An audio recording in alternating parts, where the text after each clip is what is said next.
Welcome to the Margin Business Digital Entrepreneur Podcast. In today's episode, we got Uday Kumar. Uday invented an amazing software called FlareAI. And FlareAI gets sales from Google search with AI on Autopilot. But this is not all. Uday is an early adapter of AI and as well a pioneer in e-commerce. But his story, he will tell himself in the podcast. Welcome, Uday. Uday has some amazing things to tell us about his past, about his future, and about his current situation with the tool which he showed me just recently. Please, Uday, tell us a little bit more about yourself, what you did so far, and then we come slowly to the tool that you that I'm very interested, or that's actually the reason why we speak today. But I think even if the tool would not be there, I would have loved to speak to you for a while, because it was really nice last time we spoke. So I decided to ask you to jump on a podcast with me and just have a nice talk, Yeah, absolutely, Omar. It's fantastic to be connected with you and to be on your podcast. And I mean, you guys are doing amazing things as well. So love to find ways to connect with you and help each other out. So, yeah. Great. Yeah. So from where are we going to start with your story? Because obviously there is a lot to share, or maybe you want only to share a little bit. I mean, from the beginning, how did you get into software development, or maybe even engineering? Because that's my guess, that you're an engineer by heart, and that is just your nature, that you went that way. So please tell me a little bit more about that. Yeah. So actually, believe it or not, I did my master's in AI, way Wow. before AI was cool. And, Wow. one little backstory there is when I did my AI research, the project was published by the MIT journal here. So I had a little bit of AI background, even before ChatGPT. So yeah, that's my Yeah, little war wow, story. that's already amazing. So yeah, tell us a little bit more. I mean, the AI in the AI studies you have done. I mean, back then, how is it possible? I mean, it was not the same AI as today. What was different back then and today? What we know today about the AI, and back then maybe it was not even the name AI. I think it even was on another name. It was under AI, and people think, that AI started like last year. In reality, AI started decades ago. And AI has got various categories. Generative AI, which is ChatGPT, is the most recent thing. But before that, there was like something called as expert systems, something called as predictive AI. So there are lots machine learning. So there are lots of different branches of AI. And over the years, lots of governments and military have used that extensively. Only thing, it has not been so publicly used like it happened in the last year with the AI revolution. So AI has been there for decades, actually. And in robotics they use AI, in remote sensing they use AI. So lots of applications. It just hasn't been called AI, or publicly known as AI. So that's the main thing. Okay, great. Because we're developing, we're trying to work on top of ChatGPT. I don't call myself like an engineer or something, but we built as well something above ChatGPT. Obviously, it's ChatGPT is the mastermind behind it, but we're just trying to prompt it correctly, so it gives us some good results as well. And recently I was listening a lot to someone called Fahad Bizari. I'm not sure if you know him. He's as well from the UAE, and he does some webinars. He does some amazing stuff. He has some proper knowledge about AI and everything, and that's why it's keeping yourself updated on this is super important. Not only hammering on ChatGPT, trying to squeeze everything out that little poor machine, that you can get, because eventually we are the humans behind it, and we are the ones actually Absolutely. who give them Absolutely. who give them what they want, because without us they will just standing there and be static, that's it. Yeah, They don't yeah. say anything So anymore. people, Omar, people ask me all the time, what is going to happen to jobs and other stuff with AI. And my take on that is, see, and like I said, AI has been around for decades. The only thing is, until recently, it was mainly in the hands of scientists and engineers and large, huge supercomputers and all that stuff. But with the last year's development in ChatGPT, now the masses, the public has been able to use AI. They may not recognize that they are using AI.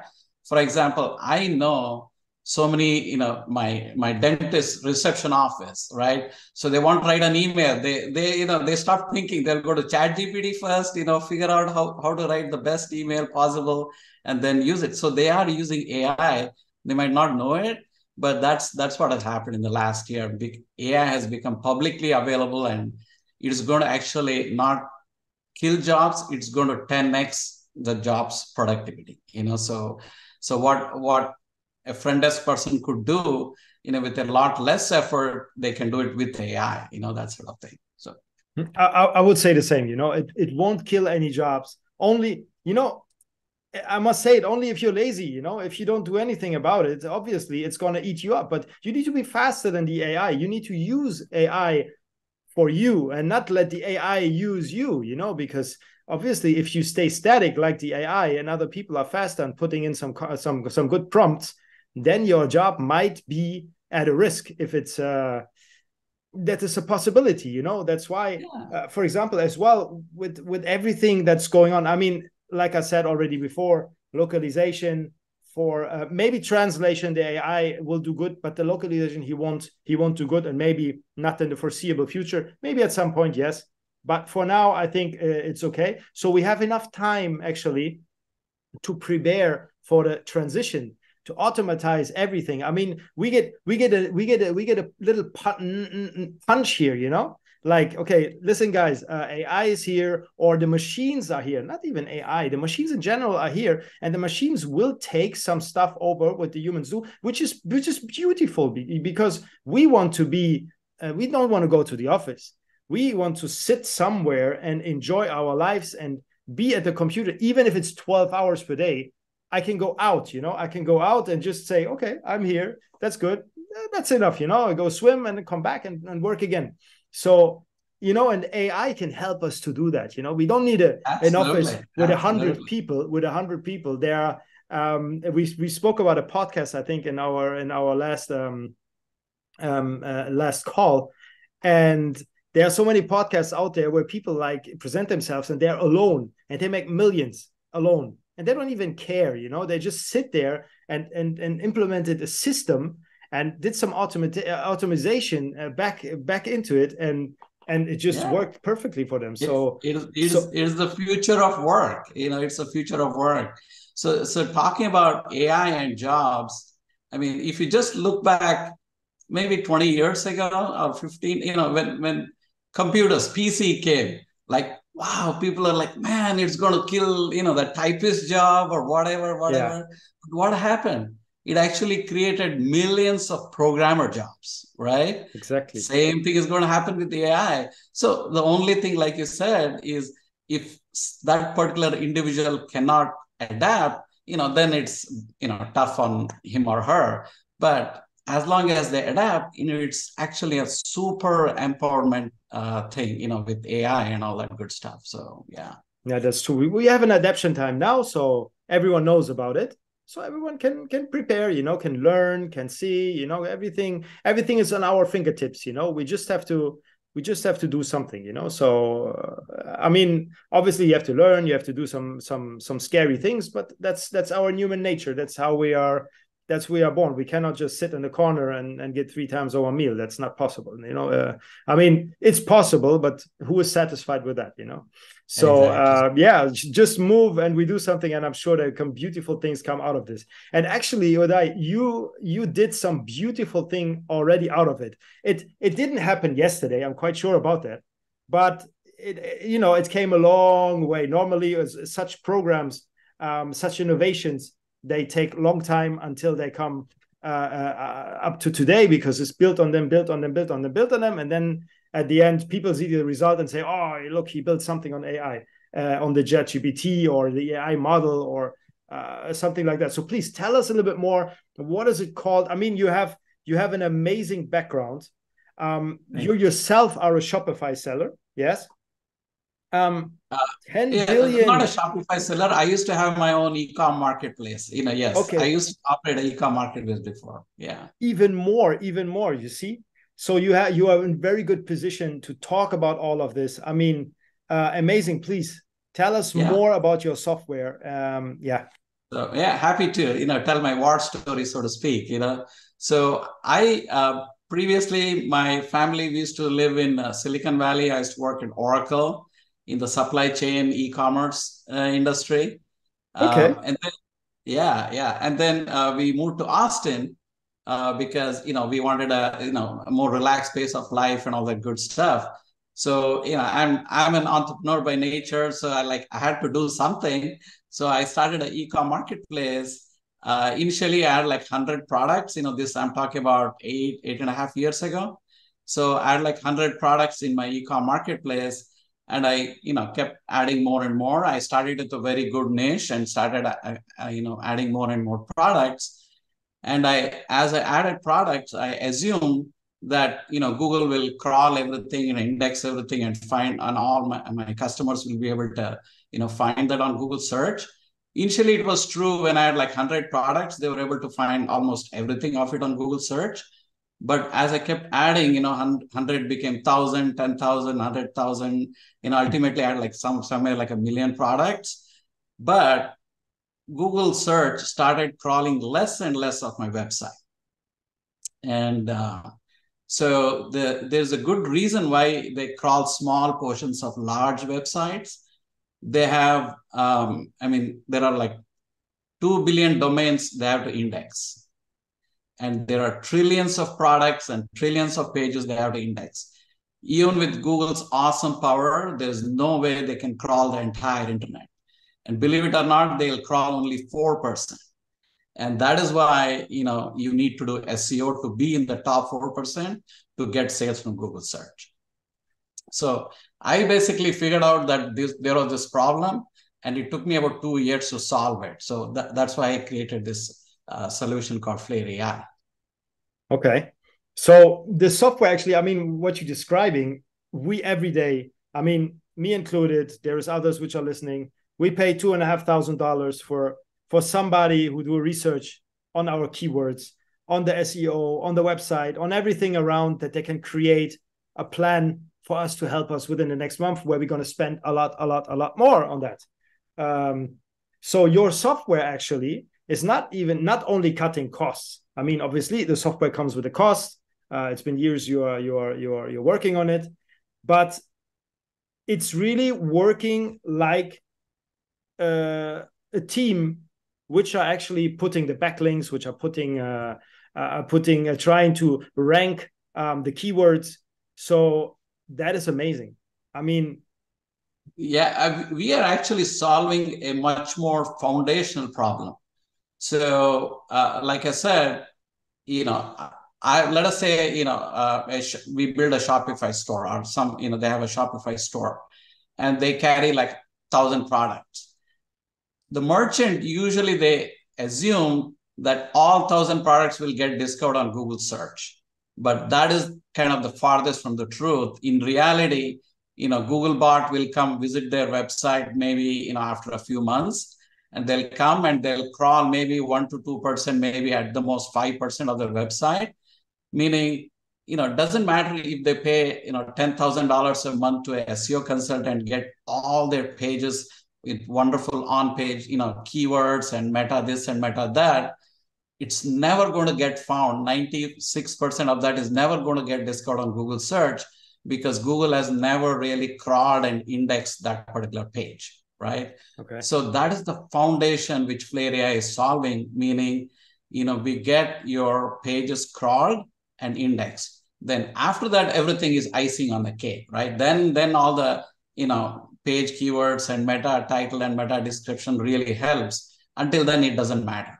And that's the kind of foundational value that FlareAI is offering, in addition to all the other layers that we have added, over the last few years. And one of the use cases that was, basically, when I created FlareAI, I had no intention to, create a product and sell it or whatever. It was like to solve my own problem, right? Exactly. So I had like 1 million products, along the way, a little bit of bragging here, but just to illustrate how we were growing. No, I mean, it's just to illustrate how we were growing, in the sense, we won the Inc. 5000 award, 3 times in a row, meaning the fastest growing companies in the US. And one of the main reasons was because I had incorporated FlareAI into my own business. So before FlareAI, only 2% of that was found on Google of my, million products. Now, I was growing, but 98% of that was through expensive paid ads. So, which is why, my top line was growing, but my bottom line was shrinking because of all the expense of the paid ads, right? And in Omar, as you know, paid ads is an auction-driven system. So the more it works, the more you pay, right? So I mean, definitely, you got to have a good paid ads channel, but also you got to be really strong in organic growth, because that's where the profits are. And in my own case, like I said, I just created this solution to solve my problem. And within a few months, it started benefiting me. Like my 2% found on Google jumped to 40% found on Google, meaning another 400,000 products got found on Google, generating thousands of dollars in, free sales pretty much. And when it helped me, I thought, maybe there's something I can help other e-commerce brands with. And that started my journey into, creating a product and, helping other e-commerce brands with FlareAI. I mean, this is what I'm always saying, or this is what I'm always, when I'm speaking or something, it's so important, the best is always when you have a product which works for you. And then you realize, hey, look, I might even sell it, because it would benefit others. So this is the best, because you went with an intention inside that it actually benefits yourself, and this is same for when you create a brand and you want to build a brand. If it's a passion of you, and you don't think like, oh, I need to find something what I can sell from Alibaba. No, it's not so easy. Everything comes with a passion. Everything comes with a story. So this is definitely a very beautiful story, and exact how it should happen, actually, how it should happen. Yeah, thanks. My favorite thing is, I architected the product for myself, because as an e-commerce operator, like I said, I was operating an e-commerce marketplace for 8 years, and I know how busy the Shopify merchant or Wix merchant or whatever e-commerce merchant, their lives are so busy. They don't want to take another app and train another person. We are not that kind of app.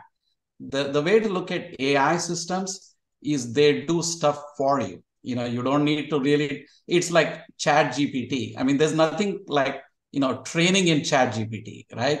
So I want to write an email, I'll go ask Chat GPT how to write a good email, right? Something like that, super friendly, super conversational. That's what FlareAI does, and the good example I would like to take is, comparing AI systems with a regular app is, when I want to clean a room, I can use an upright vacuum cleaner, you know what I mean? The regular stand-up vacuum cleaner. In that case, I got to do it. I got to take the vacuum cleaner and clean the room. Whereas you may have heard of another device called Roomba. I don't know if it's there in Dubai. The one who's turning and bumping in the walls. So there you just have to press a button and, go have a coffee or go do whatever you want. It'll do it for you. And that's exactly how AI systems and FlareAI is going to work. And we do the SEO for you.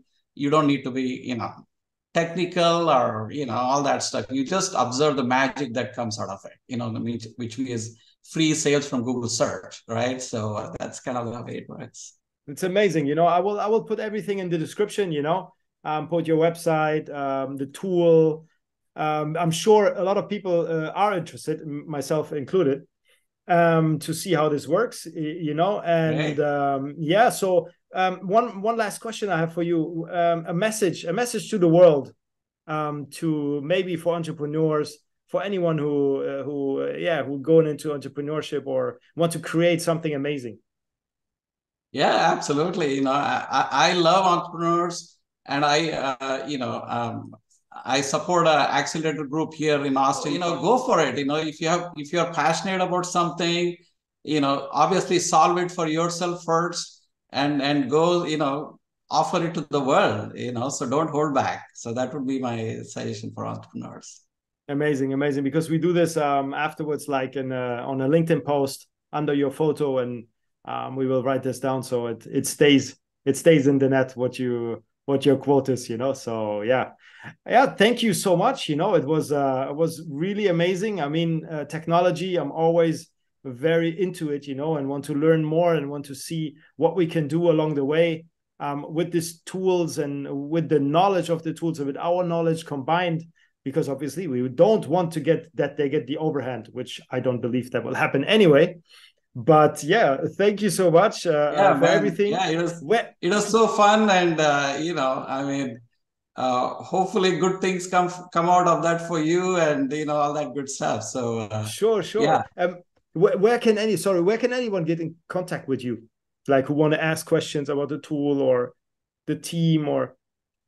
Yeah, so there are a couple of ways. You can go to my website, which is flareai.co, FLARE.ai.co, or my LinkedIn. Look for Uday Kumar in Austin, Texas, so you'll find me. So Amazing. Thank you so much for your time today, Uday. yeah, thank you, Omar.